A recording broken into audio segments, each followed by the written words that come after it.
Pinabibilis ng Department of Education o DepEd ang recruitment at deployment ng 10,000 School Counselor Associates o SCA sa buong bansa.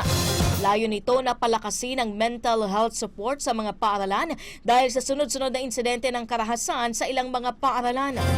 Target ng DepEd na maitalaga ang mga bagong Counselor Associates bago matapos ang taon.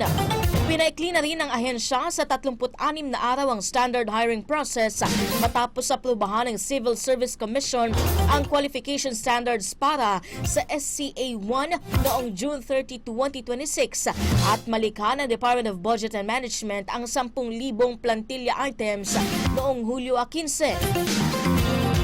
Nasa 9,702 SCA-1 positions na ang naipost sa DepEd hiring portal kung saan 785 ang bukas para sa aplikasyon, 8,811 ang nasa assessment at 106 ang nasa appointment process.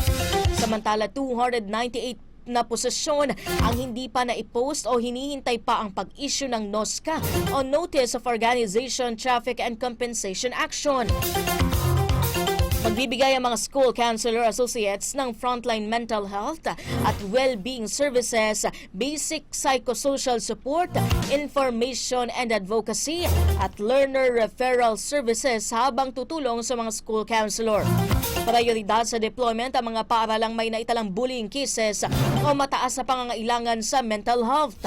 Samantala humiling din ang DepEd ng karagdagan 5,000 posisyon sa pamamagitan ng scrap and build process.